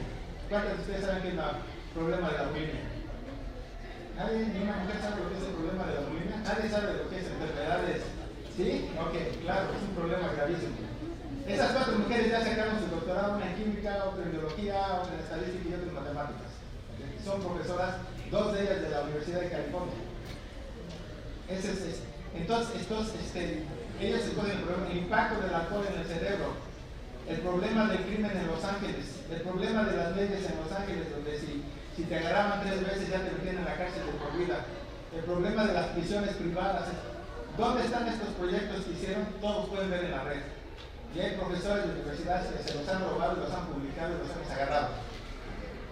problemas que se hicieron en 3 semanas por estudiantes de pregrado que se lo están robando profesores de algunas universidades del mundo y publicando, así de malos están los proyectos. Y los pueden ver, los tenemos ahí.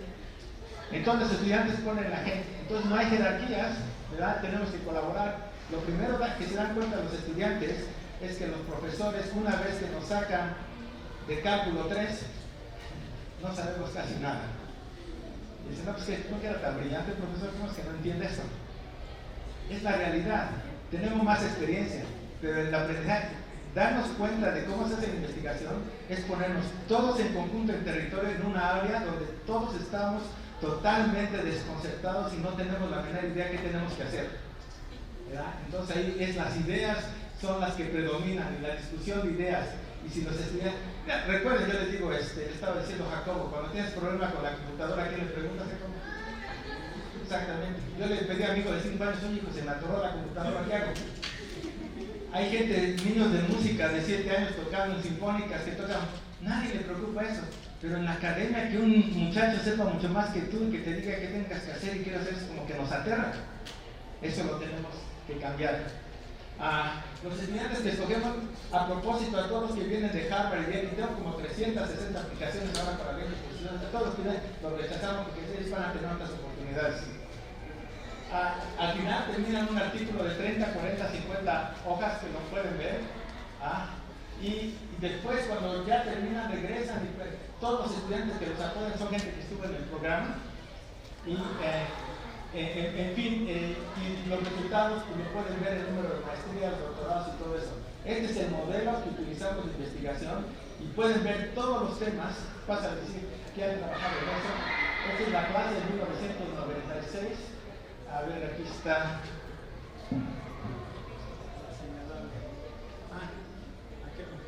Está Jorge Velázquez Hernández en la esquina.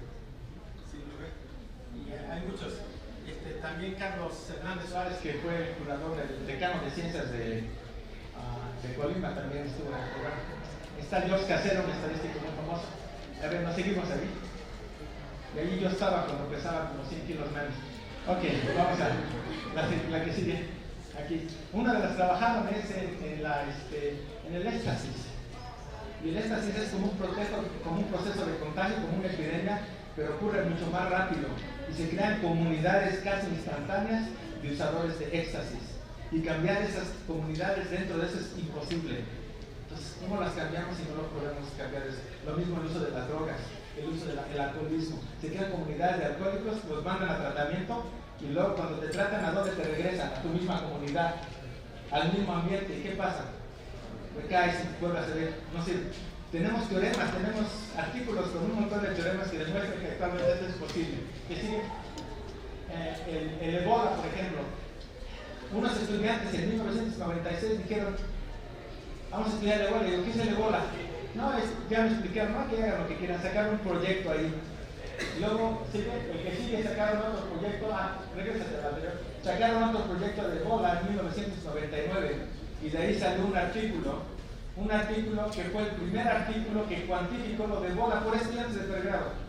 Y ahorita acabo de checar, ya tiene más de 300 citations, que muchas veces es más citas que algunos profesores tienen en toda su vida. ¿Por qué? No porque la cosa fue grandiosa, porque el problema fue relevante, interesante y los resultados útiles. Y los hicieron estudiantes de pregrado. Y sí, SARS, eso es lo que hicimos, lo publicaron en el Washington Post. Mi estudiante Gerardo Chadwell le dieron el Premio Nacional de la Juventud. Venimos aquí a ver al presidente Fox, yo le cargué las maletas, a él le dieron sus $10,000, algo por el estilo, pero le dieron eso y lo publicaron por muchos lados. También este es un artículo que hizo unos resultados muy impresionantes, otra vez operado por estudiantes. Aquí sigue. Un estudiante ciego, Nicolás Crisóstomo, tiene una maestría. Él dice, quiero hacer un programa de cómo se crean comunidades de aprendizaje, comunidades de gente que aprende, cómo se crean esas comunidades de tal manera que una vez que se crean, aunque ya no haya recursos, sigan funcionando. Tenemos artículos, tutoremos de cómo se hace todo eso. En pocas palabras, él modeló el programa de actividad. ¿Qué sigue? Y aquí es lo que está hablando, síguete, ¿qué sigue? Okay. Entonces, algunas de las historias, aquí el primer artículo sobre la dinámica de la bulimia, ahí están, y ahí les pongo de dónde tiene su doctorado. soy demasiado obeso, bulimia como epidemia, que sigue. Aquí está el VIH en homosexuales, también se hizo, y aquí el de la formación de comunidades de aprendizaje cooperativo. Y todos se nos pueden mandar si los quieren. Aquí está un grupo que me llevé a Los Álamos con el perfil de estudio en la escuela. Todos estos terminaron su doctorado. Entonces les dejen hablar cómo andan. Siguen. ¿Te regresas a la anterior? Esta muchacha Miriam Nuño cruzó el desierto a los 15 años. Cuando la conocí, era mesera en California, trataba de pagarse la maestría. La llevé a Cornell, después hizo postdoctorado sacó su doctorado en Cornell conmigo, hizo postdoctorado en Harvard, después hizo postdoctorado en UCLA, después trabajó en un hospital de investigación y la acaban de hacer profesora asociada con permanencia en la Universidad de California, Davis. David Murillo es vietnamís mexicano. Cuando su papá es corta el pasto, su mamá es una cocinera en Japón, ni siquiera viven muy separados, también terminó su doctorado. Karen Río Soto, de Ecuador, cuando llegó ahí, fue mi programa de verano. Todos estos los conozco desde 20 años, algunos los conozco desde los 13 años. O sea, tengo esa relación para que a ella, cuando la conocí, participó en mi programa de verano, le arreglé que entrara a Cornell. Y después me enteré muchos años después que estaba comprometida a casarse y ya tenía su boda programada y que su novio, un macho puertorriqueño, le dijo: no te vas, te quedas aquí, estudias aquí. Y le dijo adiós. Y lo cortó y se fue a hacer su doctorado y ahora es una profesora muy conocida en Puerto Rico con un esposo que sí vale la pena y un hijo. Muchos de ellos perdieron un papá. Erika Camacho también, que es mi colega, Ariel Cintrón también, huérfano, es profesor también, Fabio Sánchez está en Costa Rica, se fue, Diego, Gerardo Chavo, que es el primer que ganó el Premio Nacional de la Juventud. Entonces, fue la única vez que en Los Álamos no se hablaba solo chino y ruso, sino también se hablaba español, aunque toda la gente que limpia los edificios ya todos habla español, pero no había científicos que hablaran español. Entonces es muy importante que sí. Una de ellas es Sara del Valle, que también fue. Ella empezó en el programa de verano, no la pudimos admitir en Cornell, pero después me la llevé a Los Álamos y ahora dirige, la contrataron de postdoctor y ahora dirige un grupo de investigación que trabaja sobre esto. Y ahora el que sigue, aquí le voy a hablar, trabaja con simulaciones, hace simulaciones de todo el mundo, de todos los Estados Unidos, 300 millones de personas viajando por avión y por todo.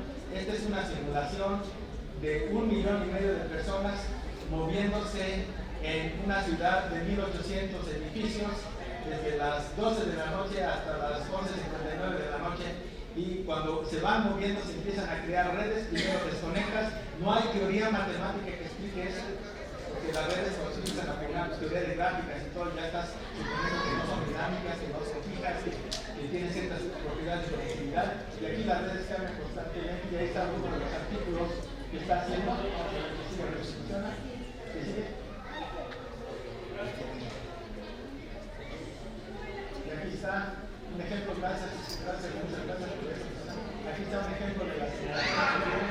Ahí tienen Jacobo y María, viniendo de la Universidad de Puebla, a las 5 de la mañana, que se puede funcionar. ¿Verdad? Están cruzando por el río. De ahí van a decir cuánto gana el Sistema Nacional de Investigadores de Nivel, todo va a aparecer aquí. Todos van a ver. Ok, vamos a empezar.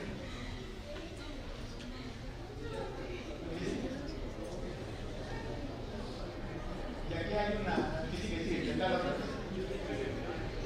Dale otra vez, directamente, no te lo borro. Y aquí tenemos una simulación de una epidemia de influenza en la misma ciudad. En el lado derecho es cuando la gente cambia su comportamiento, en este lado cuando no hay cambio de comportamiento.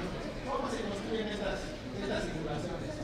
Se hizo una encuesta trabajando con sociólogos, tratando de determinar cuáles son los patrones de movimiento de la gente.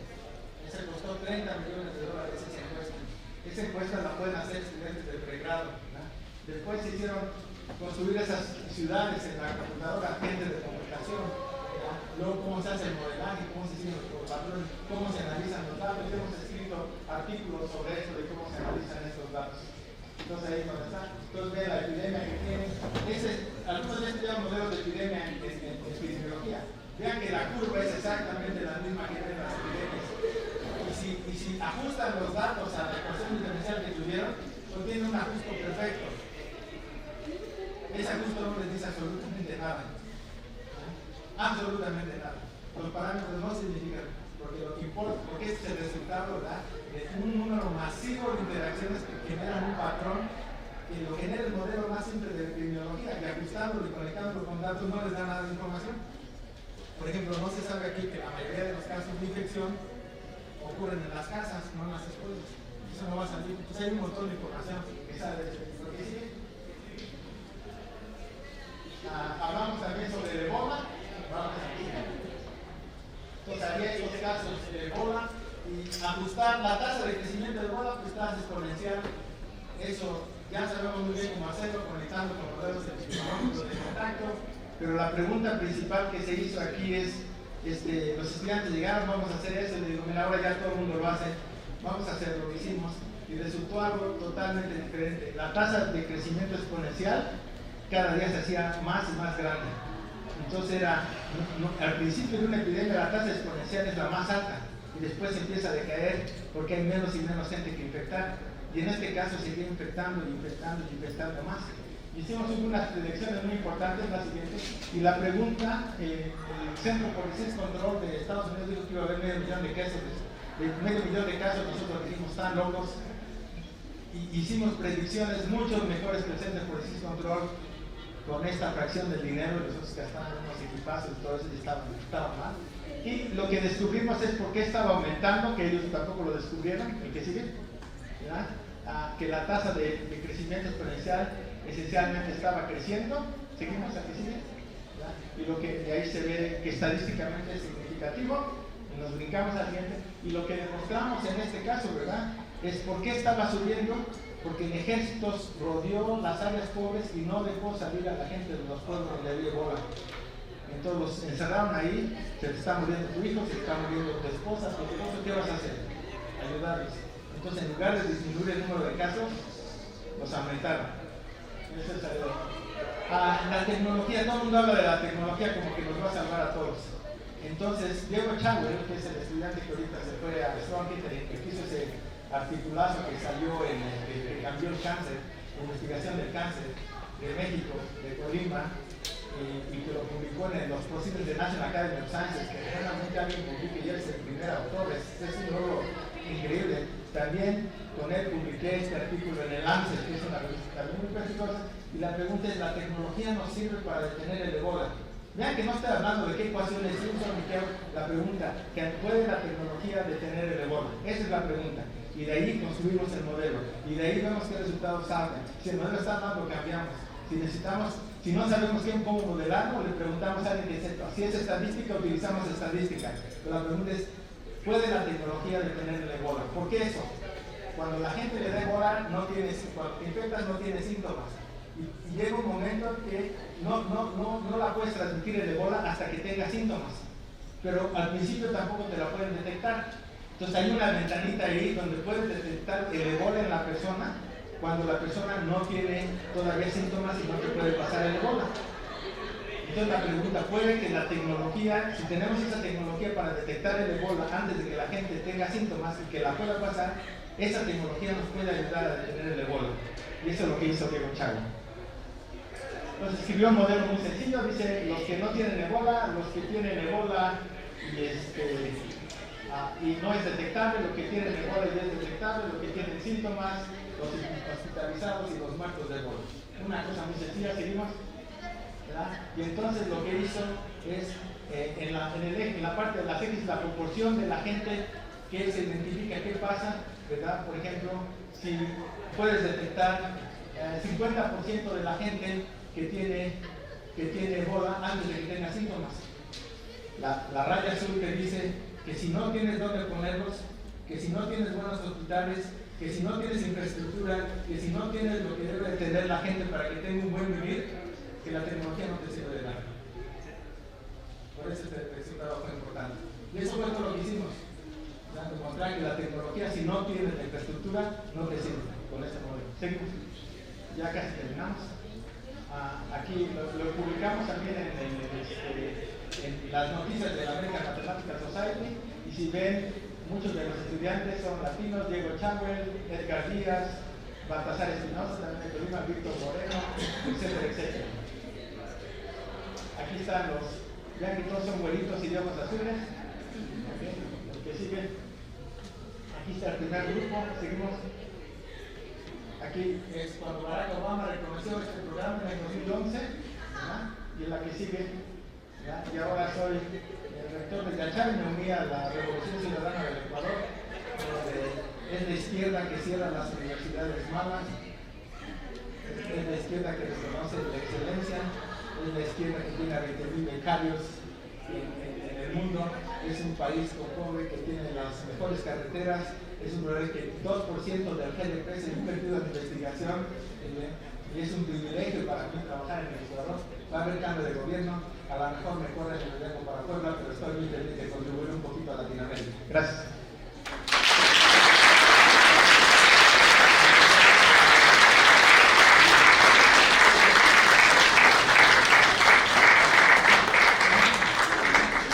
Me ha tardado tanto, pero no más vengo una vez, y no sé si tienen algunas preguntas que quieran hacer, y prometo hacer contestaciones muy cortas. Cualquier cosa. Sí, dime. ¿Por qué sí? ¿Lo llaman? Me dicen es como Carlos al cubo, sea la tercera potencia. Me dicen cosas más feas, pero no las quiero poner. Esa era una pregunta. La otra es, la chava que estaba siguiendo a Estados Unidos, ¿sí se quedó por un tiempo? Okay. ¿Qué preguntas? Muy bien. ¿Alguna otra pregunta? Con confianza, si no tienen confianza, pues cualquier cosa cualquier preocupación, observación, no tienen que ser preguntas sobre la plática, no le estamos dando el examen. No de las que les escribieron que me preguntaran, algunas de ustedes. Sí, dígame.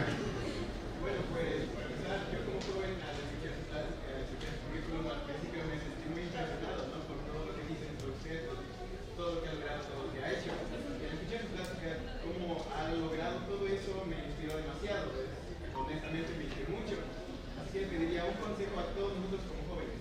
El consejo más valioso que me puede dar justo ahora.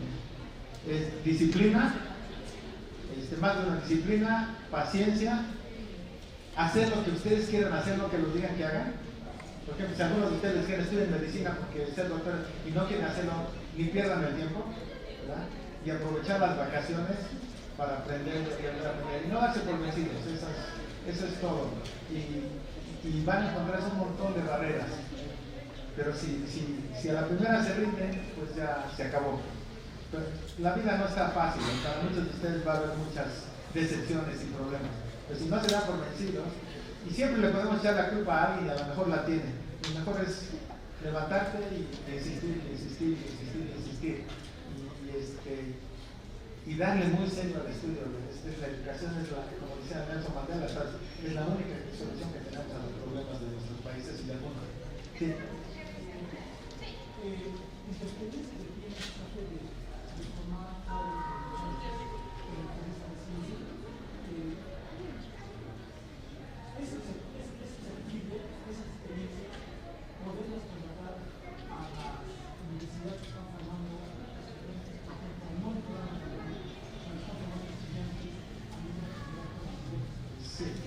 Sí, yo tengo un programa, tengo mi centro y tengo mi propio programa de bachillerato y hacemos eso, mi propio programa de doctorado y hacemos eso.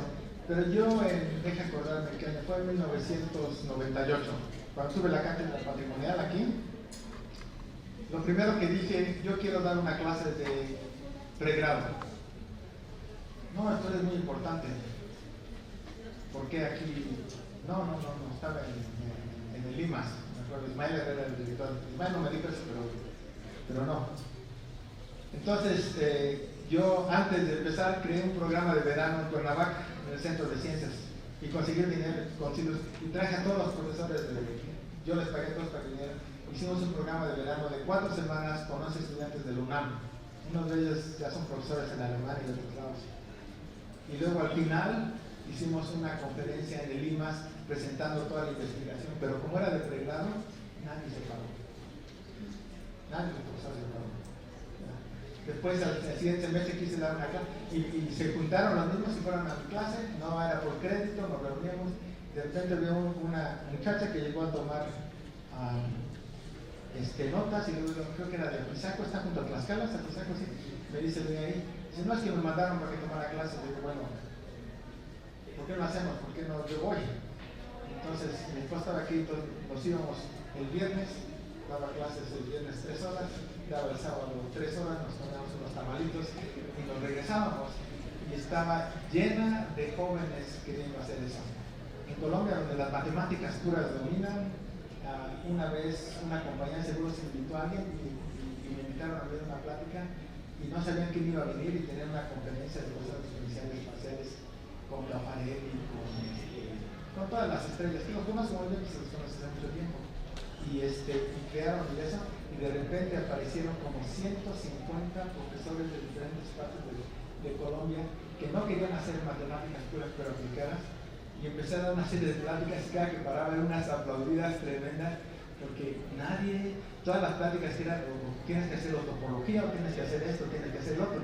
Y no es que no haya lugar para eso, hay lugar para eso, pero debe de haber lugar para todo, sobre todo en un país de 110 millones de gentes, de las cuales 25 millones de gentes son súper talentosos y deben de hacer exactamente lo que ellos quieren. ¿Alguna otra pregunta? Ya ve. Y esa es la respuesta más larga, ya los asusté. En la fuente doctoral en México, hablando en este caso, he visto que no la mayoría de mis compañeros o en otros estados, también en otras escuelas, he visto que no muchos alcanzan su máximo potencial como estudiantes. Quisiera saber desde su punto de vista cuál es el problema en la universidad actual mexicana para que el estudiante no pueda alcanzar su máximo potencial. Yo creo que el problema es múltiple.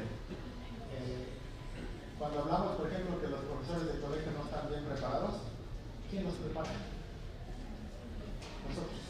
Pero nunca nos echamos la culpa porque como profesores somos infalibles. Si los profesores andan mal, nosotros andamos mal. Si muchos estudiantes andan mal, nosotros no estamos haciendo las cosas bien, no estamos inspirando, no estamos cambiando la universidad. Tenemos la universidad divididas en cajitas. Los estudiantes no les interesa estudiar cajitas, les interesa resolver problemas de educación, del sistema educativo, de la violencia, les interesa resolver problemas de equidad, estoy hablando con ustedes, todo ese tipo de problemas y además de sustentabilidad, del ambiente, de la contaminación ambiental. Y no hay un departamento de contaminación ambiental donde tienes gente del ambiente, economistas, todo el mundo, sociólogos trabajando en eso, no existe. A veces platicas con alguien, escribes un artículo, platicas, pero no existe, esa cosa no existe. Entonces muchos de los estudiantes van a la universidad y dices que tienes que tomar todo esto. Muchos de esos, sinceramente, no es necesario, pero se tiene que hacer. La transformada de la playa, no sé por qué se enseña en ingeniería, pero se enseña en ingeniería. Muchas de las cosas que se enseñan así, para que la transformada de la playa puede ser importante a cierto nivel, sí, pero no es que te enseñan y nunca te lo van a enseñar a un nivel que sea importante. Los cursos de estadística son obsoletos. Si yo enseñara un curso de estadística, ¿qué compartiría ahorita? Agarré un libro de texto y que la distribución normal y que los z-vales, ya nadie hace eso. Nadie hace eso. Todo el mundo ahora construye sus marcos estadísticos para resolver cada problema específicamente. Yo como leer un curso de estadística diría, bueno, vamos a hacer uno sobre Netflix. Vamos a ver cómo se toman todas las decisiones sobre Netflix. Como después de una película, después te dicen, pues te van a gustar esto. ¿Cuáles son las estadísticas que entran en eso? Pero si yo voy a hacer eso, ¿verdad? Me tengo que bajar de mi cátedra donde esté y me tengo que meter a aprender con los estudiantes y me tengo que innovar. Y luego el Sistema Nacional de Investigadores me va a decir que eso no cuenta. Hay un montón de cosas que son manejadas por decreto, ¿verdad? Donde se restringe la innovación. Europa está atrás de Estados Unidos en general por la rigidez. Estados Unidos podemos cambiar todo, casi en todos lados. En algunos lados es muy difícil, pero casi se puede cambiar todo. Nadie está rendido a algo todavía. Entre más años pases y más Dentro de 100 años a lo mejor ya no podemos cambiar nada, o con Trump a lo mejor ya no hay Estados Unidos. Pero las cosas, la idea es que esa rigidez, esa idea de que si yo suplir en la universidad, todo el mundo tiene que suplir, y yo pasé por esto, y tienes que hacer esto. No lo entiendo, pero y yo pasé por ese sistema y tuve éxito de ese sistema y no lo entiendo. Yo tengo el cornell, los estudiantes entran a los 4 años, con mi programa se gradúan con 7 publicaciones, 9 publicaciones en matemática física, pero no les damos ni examen ni nada. Reconocemos que son buenos, sabemos de las clases que son buenos y los sacamos. En otros lados pasan 3 años pasando los exámenes y luego se gradúan con una publicación. Es una pérdida de tiempo total. Y hay ejemplos y datos durante Sputnik, donde llevaron, el gobierno insistía que tenían que producir más doctores y sacaron a un montón de doctores de Wisconsin, Madison en 3 años, cuando el promedio era 7 años. Y esos que sacaron en 3 años, la mayoría se hicieron súper famosos. No había necesidad de los 7 años. No había necesidad de que yo aprendí esto, tú tienes que aprender esto, que yo pasé por esto. Es más, las cosas que tienen que aprender son las cosas que nosotros los profesores no sabemos. Y lo que no me gusta es que no lo admitimos. Y trabajamos con el país. Eso es lo que más preocupa, porque eso detiene al país y sí detiene mucho al país. La última pregunta, si no hay ninguna pregunta, nos vamos a tomar un cafecito o lo que sea. Bueno, muchas gracias, nos vemos.